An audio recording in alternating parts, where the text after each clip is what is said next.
Thank you. So with respect to the government's decision to close schools, as I mentioned, we were one of the first jurisdictions in the industrialized world to do so to save lives. I have committed to unveiling, and I have unveiled a positive learn at home program that involves educators, that involves Ontario curriculum, and that will, I believe, help stimulate our kids, keep them focused on learning. We've also committed to announcing a phase 2 of that program as we plan to build out a stronger online learning program should kids stay home longer than April 5th. And we've already signaled that they will because of the public health challenges that are facing so many Canadians and so many citizens of the world. So we'll be announcing in the coming days the extension, the new day that schools will be closed out of the interest of protecting public health. That'll be made on the advice of Ontario's Chief Medical Officer of Health. We're also going to be announcing our phase 2 plan of Learn at Home. The plan has been viewed over, that website's been viewed over 1.6 million times, incredible feedback.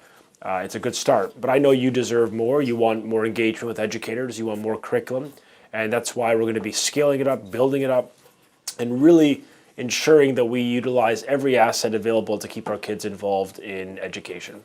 And so that's our commitment to you. Of course, over the past days, we've reached another tentative agreement in addition to the Catholic teachers.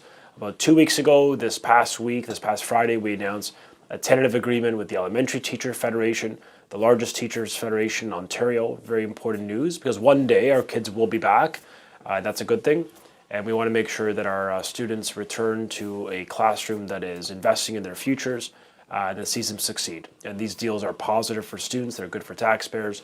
They, I think, reflect the priorities of parents. And as you know, what we fought in this negotiation throughout it over the past many months is making sure that we keep classes sizes low. It's about protecting full-day kindergarten. It's about ensuring a fair 1% compensation hike. These are all things we advanced that we thought were important to the people we represent. So we're happy the deals are done. We're happy that we're going to be moving forward. We're negotiating with the French Teachers Union, AFO, as we speak. Hopefully we'll have progress in the coming days. And of course, we look forward to getting deals with all the remaining partners. There's very few left to provide stability for kids at a time when we see such increasing volatility around us. So with that, I'll turn it back to you, Pekka, and we can go through a few questions. Sure. Okay, so thank you, Minister. We're going to start with Maria from the National Ethnic Press Council. Maria, please unmute your microphone and ask your question. Thank you, Pekka, and thank you, Minister, for this opportunity. I hope you and yours are all safe. Thank you. My question to you today is, should the situation not improve and the remainder of the school year is canceled, has the ministry considered resuming classes in the summer? Thanks so much. Yeah, thank you for the question. Look, the Premier's been said before, all options are on the table, but right now we believe that there's a credible way to keep kids learning and to allow credit accumulation over that period.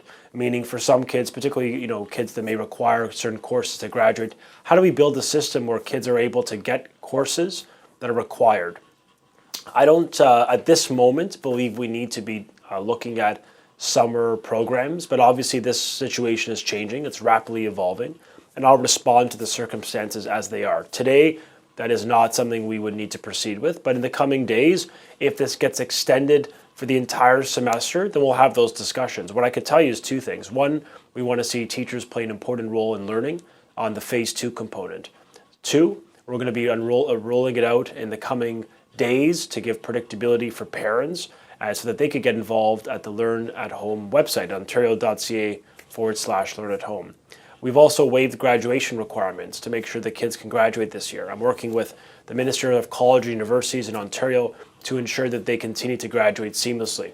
And so we're going to continue to do our part. We're going to continue to work collaboratively. I've also reached out to the teacher union presidents personally yesterday and expressed to them the importance of collaboration now more than ever. So I think we're going to unveil a very positive plan early next week. Thank you, Maria. Thank you, Minister. Thanks. Okay, thanks, Maria. Next, I'm moving to Nitin from Prime Asia TV. Nitin, please unmute your mic and ask your question. Hello.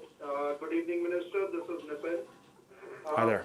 Minister, 2020 is not so favorable for students, basically for everybody so far. First strikes and now these pandemic. So my question to you is, how effective these online classes are? Where students, they are more used to see the teachers, their gestures, all these things. Do you think they participate actively in these classes? Yeah, we've got about 60,000 courses right now online. 55,000 students take them. Big increase each and every year of participation voluntarily. Look, I think, to be quite frank with you, that we can build an online learning program that actually has students and educators working, collaborating, asking questions, seeking answers. That's our vision. And many classrooms, there's two different things. There's online learning, which is a course delivered online with an Ontario educator teaching the course. Then there's a thing called virtual learning environments. These are sort of taking a classroom and making it online, putting all the information, all the course material, all the assignments into a cloud. It goes all online. And a lot of classrooms, some exist that way right now. So when the strikes happen, or of course, more specifically, when COVID-19 and the closure of schools, those classrooms were able to immediately and seamlessly transition to a virtual learning environment. We want to expand the capacity of our educators to do more of that. So we're going to be offering professional development, free courses, mandatory courses. We want them to be taking them, learning, and upgrading their skills online. And we actually think a lot of kids are going to enjoy it. We think they're going to see value. I appreciate it's not for everyone online learning, but as you could appreciate, we are in an unprecedented period. And I'm not sure there are many alternatives. I mean, the world is turning to digital learning because you can't leave your home. So we're going to do whatever it takes to keep the safety of to maintain the safety of our kids and our staff. The number one priority of our government, of our premier, is to keep families, students, and staff safe. We will do whatever it takes to do that. And so we built a plan that allows you to be safe while learning at home.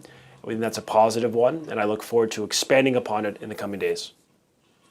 Minister, any advice for international students? Well, the federal government is responsible, of course, from an immigration perspective, and a lot of the international students in the province and the country.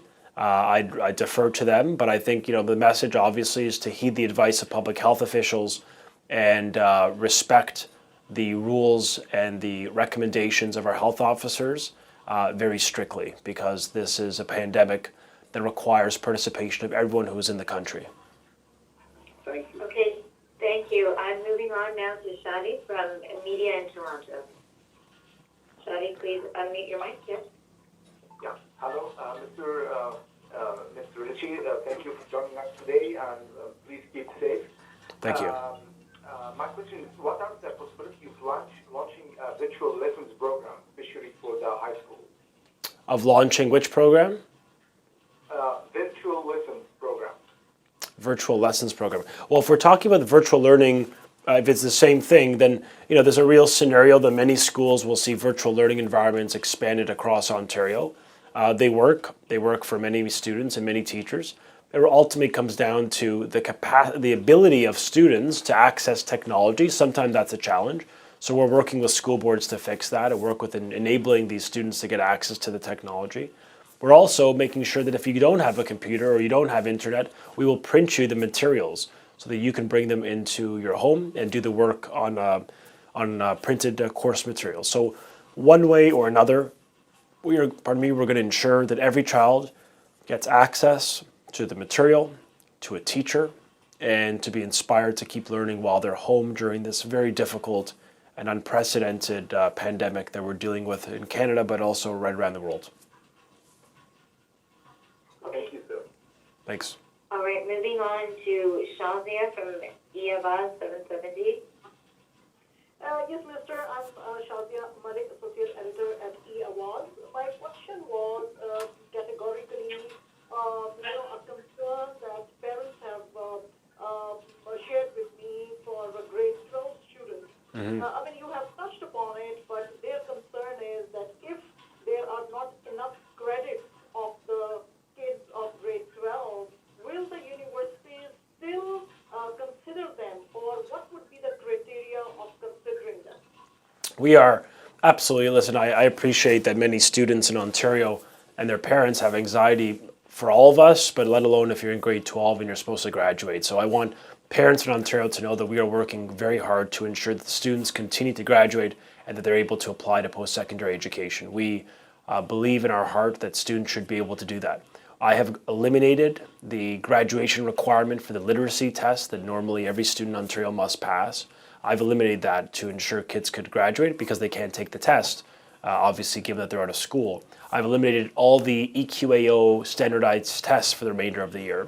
And I will be announcing further action to make life easier on kids who have not completed their 40-hour service hour volunteer requirement. So I'm doing everything we can in the Ministry of Education to help these students. I'm working with Minister Ross Romano, my colleague, and the Minister of Colleges and Universities on how to make sure that universities and colleges and skilled trade centers continue to allow these individuals to apply. So we're making sure we're working together, we're being seamless, and we're focused on delivering a positive experience for kids because I think a lot of them are already a bit anxious and frustrated by all of this happening with COVID-19. And our aim is to make life as easy for them as possible so that they can continue to not just graduate, but actually go to post-secondary. We want to make sure we get as many kids going and learning and higher learning as possible in the coming years ahead. I'll have more to report on that, Shazia, but for now I could just tell you that there's work underway and I'm committed to making sure with my colleague, Minister Romano, that these kids graduate. Thank you very much, and you have always been extremely helpful. Thank you. All right, moving on to Rami from Oxygen Talk Show. Rami, go ahead. Thank you very much, Mr. Lecce, for the continuous communication with the media, though hard times is existing now. Thank you. So really appreciate that. Actually, my question was on grade 12, but I have another question on how you deliver these online courses to the students. If it will be through the schools or through the ministry itself. How can you deliver the information that let the students continue studying at home within this COVID-19 crisis? Absolutely. We are working with school boards to deliver this because school boards are already delivering online learning, but it's in conjunction with the Ministry of Education. So we're working together.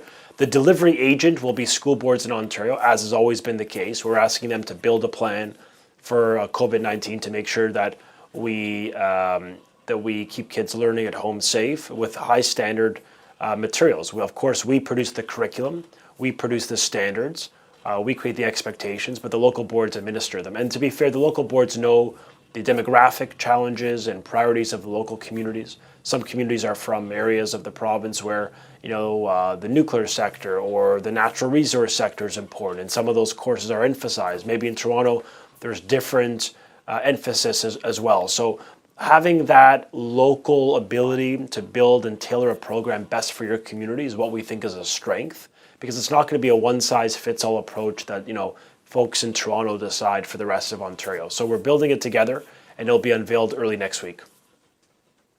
Thank you very much. All the respect to your efforts. Thank you, sir. All right, moving on to Ray Chen from Singtel, or is that Lee Chen? Sorry, from Singtel. Hello, Minister. Good afternoon. Hi there. My question today is, you talk a lot about e-learning, but now the library is closed and a lot of kids, they may not have internet or even computer at their home. So how can they solve it? Yeah, so as I mentioned, we are working with boards of education to ensure that every child has access to technology as well as internet. And if they can't get access to a laptop, for example, we're working to make sure that the printed materials get dropped off and delivered to people's homes. So that my goal is, no matter what the vehicle is it a computer, is it printed materials, is it a video conference, no matter how you receive the information, the bottom line is every child will have that information. They'll have access to those materials. And that's the commitment I'm making to you. We want to make sure that every child gets access to the curriculum, the content, and that they are being in touch with their teachers. Some of them will be doing it for video if they have internet. Some will be doing it by the phone. But at the end of the day, we just want to make sure that we reestablish that teacher-student contact that is so important in the life of a child. Thank you. Okay. All right, moving on to Jasleen from PTC Punjabi.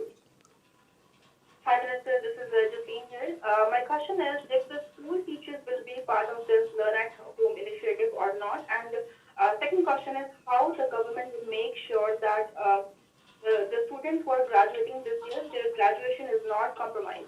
Okay, so I just answered the graduation question, but on the first question related to to the teacher component, yeah, as I've indicated, there's definitely a role. We are going to be announcing that. We're working with the federation, the union presidents directly. I called every union president yesterday, or the teacher federations personally, to tell them, look, we have to work together. We've got to collaborate. We've got to put the health and safety of our staff, of our kids, our communities first. And also we have to work together to ensure our children learn. That's our commitment, our obligation. So I absolutely will foresee a scenario that students have more of that hands-on support from their educators. And I will be unveiling more of those details in the coming days. But I can tell you that parents I've spoken to want to see more of that engagement. They want to see more interaction with teachers, and the government agrees, and we're going to be building a plan to do that. Expect to hear more about that in the coming days. But as I say, for now, the goal has been ensuring that we protect our kids. It's why we closed schools immediately, the first in the country, first in the industrialized world. That's why I've announced that we're going to be doing a deep cleaning of every school and bus and childcare center in Ontario. And it's also why we've announced that we're going to be supporting mental health of our kids. Many students feel anxious right now and they're concerned about their future. Many of them are kids graduating, among others, including our elementary school children. So we're working with Children's Mental Health Ontario, with Kids Help Phone, and other wonderful stakeholders to ensure that our students get access to mental health support and their families during this time. And I want to encourage my colleagues in the media. We all have a role to play to communicate to our communities, to our neighbors and friends, just to ensure that our communities are fulfilling their obligation when it comes to COVID-19, of staying home, of creating distance, of really washing your hands and adhering to all the medical advice provided in the province. But in addition, it's about ensuring that we also ensure that a child in this province maintains a strong education system and that they're able to learn over the coming days, months, and beyond. And that's what we're going to deliver. And it's something we feel very passionate about. And we've been doing it in partnership with school boards. I've spoken to directors of education, all of them. I spoke to all the chairs of school boards. I spoke to the union federation partners. I spoke to the Principals Association. I spoke with parents yesterday, Catholic and Public Parents Association, and I'll be speaking to student trustees in the coming hours. I mean, every day I'm doing outreach to make the message clear. We want to work together to save lives, to protect our kids and our staff, and also keep them learning. And that's exactly what we're doing. It's what we're going to keep doing as we announce the Phase 2 next week. Is this curriculum mandatory for students, and will the government have access at how many students have access this Learn at Home curriculum? Will the government have the numbers? Yeah, I'm going to refer to you if we have time to take more questions, just because I want to be mindful that I am very limited. One round, and then we'll get your question if there's time at the end. Second round. I'm moving on to Christine from ABS-CBN News Toronto. Okay, thank you. Christine, I know, are you perhaps on mute? Sorry. Yes, No problem. Minister, for the Phase 2 of additional resources, would that be including French immersion resources that parents are finding are quite limited compared to the English resources? Well, on the French broadcast, the French resources we provided through TFO, we're doing the English ones in conjunction with TVO. For TFO, we have a program, likewise a math-based program called Eureka, which is working very well for students in Ontario. We have an English version called Mathify, put on by TVO. So the programs exist. There's teacher-led consultations. There's, of course, materials. All day, we've repurposed TVO, Channel 2, and TFO, all day to be for educational content. That was very positive. Students are excited about the fact that in elementary school, parents could look at this, what we're calling the Parents TV Guide, of all the different shows for a parent to look at options for their child, tailored and curated for their age. So we're doing a lot there. I know that there's more to do in this context. When we announce in the coming days the Phase 2 program, you'll see a real emphasis on languages and on those skills. But absolutely, this program we announced, the phase 1, we did this in a matter of 5 days, folks. In literally a week, we scaled up to announce a program to respond to COVID-19. I think it's an unprecedented speed. I'm proud of what we've produced in both languages. It's accessibility approved, but absolutely there will be more. There will be more French content and English content as we announce this. In fact, there's going to be more content updated on the website, the Learn at Home website tomorrow for the phase 1, and then I look forward to announcing a much more robust, expanded version next week. Okay, thank you for that, Christine. I'm moving on to Jagdish from Punjabi Coast. Thank you so much, Mr. Jagdish Grewal. You have already answered the majority of the questions there. I don't have much left in my mind. Only thing you have mentioned in the past about using TVO Ontario. Mm-hmm. How effective it's going to be and what it's going to be on it. Yeah, so TVO right now and TFO, they're both owned, they're both agencies of the government.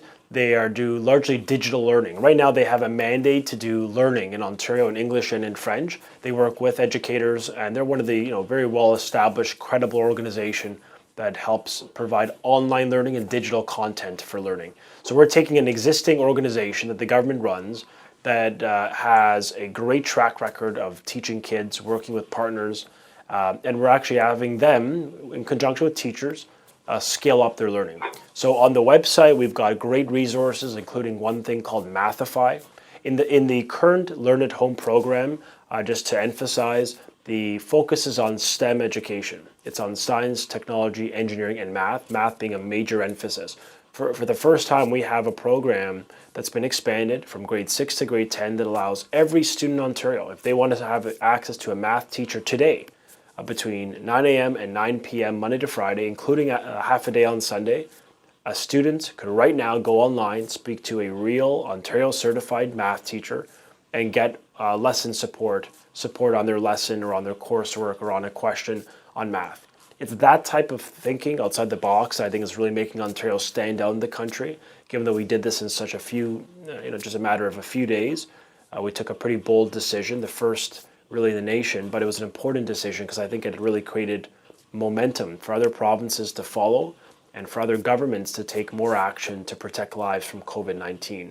So TVO and TFO, they're working and they have a great history and record in this respect, and we're really grateful for the fact that so many parents have been checking out their website and giving us good feedback. Okay, so thank you. We're going to move to Y Media. I believe it's Mithil is on the line. Okay. Hello, Minister. This is Mithil from Y Media for Channel Y. I have two questions, really. One, going back to the tentative agreement with the ETFO. Could you So, Mithil, sorry to interrupt you. I'm sorry. We're going to have to do one question, so just ask your first one, and then in case we have time, we'll go to the next. No problem. So, okay. So going back to the agreement with ETFO, could you please elaborate on that? Are we to assume that the matter is now closed?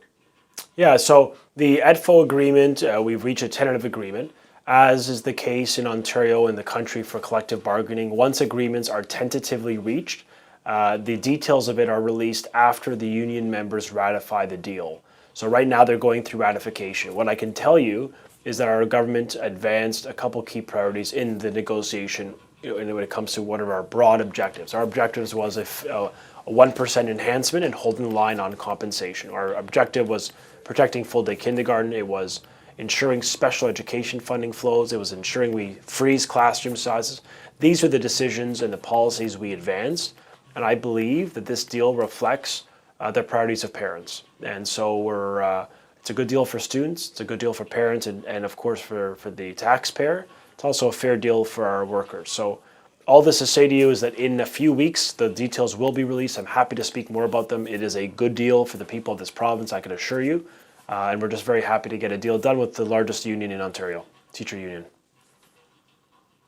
All right. Thank you, Mithil from Y Media. I'm going to move on to Khaled from My Second Home. Mr. Lecce, one of the most active people, ministers right now. Congratulations. Oh, thank you. Online too is an excellent learning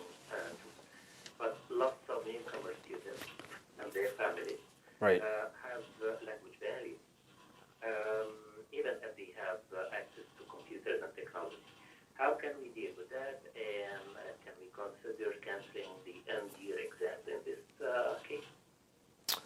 Yeah, so I understand international, new Canadians to this country or Canadians that have language barriers at home. I reflect often on my parents' experience coming to the country as Italian immigrants, and their parents weren't able to help them in learning a new language. So I really understand that. What I've asked my officials to do is to take some of the content on the Learn at Home website and translate it into over a dozen of the large languages that of communities that exist in this country. That should help. But I know that there's going to be challenges, and the fact is, when we're dealing with a global pandemic moving so quickly, no program will be perfect, and not every issue that is going to be highlighted could be fixed, right? Like we can't fix some of the challenges that exist in society. Not everyone has a computer. We're trying to bridge those gaps, and we're trying to do our very best, but that may not happen in a couple of days. So, the importance for families that have language difficulty is to utilize the resources and access to educators, which we're ensuring will be available. I just want to really emphasize to people that we're dealing with an unprecedented time where we have to move in matters of hours making decisions to save lives. So, there are many small challenges or, larger problems we could find, but I think we need to ensure that we get a program up that ensures that as many kids as possible is learning and have access to the material, and all these children they will have access to an educator, and some of the material will be translated, and hopefully that will make it a bit easier for them as well. Canceling the exams is an option. Sorry, that's the second question. I'm just very mindful of time, colleagues, because I've got to go to cabinet in a few minutes, so I want to just keep going. Yeah, and UP, I'm going to look to you to. Sorry, and can everyone make sure that their phone's on mute, please? All right, moving on to Sabish. Are you there from Red FM? Okay, Logan from OTN. Yes, thank you, Minister. Thank you, Becca, for rendering the time in the cultural media. Yes. Minister, being a member of the cabinet and very most important minister, so immediately after the teacher strike was put in hold. So you now facing the corona and the students at home, and at this point, what do you expect from the parents? Yeah, I think the parents, obviously, I think the most important thing is to speak to their child about COVID-19, explain to them why this is happening and how they, as young people, could play a role in combating this disease and this virus. Also to explain to them that it's okay if they have anxiety or challenges, that they have sort of services out there, including Kids Help Phone, to have them talk to someone if they face a bit of concern or anxiety through the process. We also want parents to know that we believe that there's a lot of pressure on them. And we know this is very difficult and perhaps at times very unfair on all people involved and all citizens of the province. And so we provided parent resources. We provided guides and videos we're going to be putting up about how to best to teach your child, or what to teach your child, or what are interesting methods that work. So we're going to give every available tool to empower parents to do the best they can in this very difficult, very unfortunate, and very rather unsettling circumstance with COVID-19. But I want people to know that we all could play a role by doing our part to save lives. And that's why today, even just doing the conference call today, in our own way, we're making a difference to keep our community safe. Absolutely. And I think... Thank you. I'm moving on to the last question now. Rizwan from Avaz. If you can please ask your question. Good afternoon, everybody. It is Rizwan here from EAWAZ. Hi. I hope that everyone is safe in this deadly pandemic. Minister, first of all, I would like to appreciate your government for the measures they have taken to save the Ontario. It is really appreciable. And secondly, Minister, I am also appreciating you for working day and night for the students in this crisis, and also the crisis we had before. Thank you. Regarding the teachers' union. Also, I would like to appreciate Natalia. She came to our channel to spread the awareness in this pandemic to everybody. Minister, the question has already been asked, but I would like to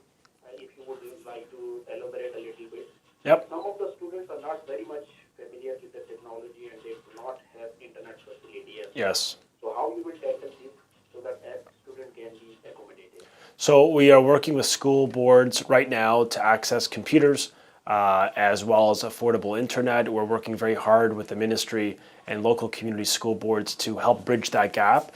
But if they can't get access to a computer or they don't have access to the internet, or sometimes it's not about affordability, it's just they live in a part of the province that just doesn't have internet, we're going to make sure that the materials, the course materials, get to be dropped off for students.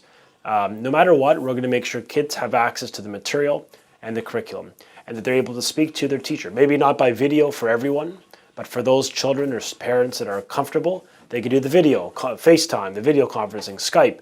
For those that are not comfortable or don't have the ability on their phone or on a computer or on an iPad, then of course there'll be a phone option for a telephone conversation. The bottom line is we see a role to reestablish the teacher involvement in education. We're going to be announcing that, and we're going to make sure that no child is left behind. We're going to make sure that every child has access to that knowledge, and that's our commitment, and we're going to be delivering on that in the coming days.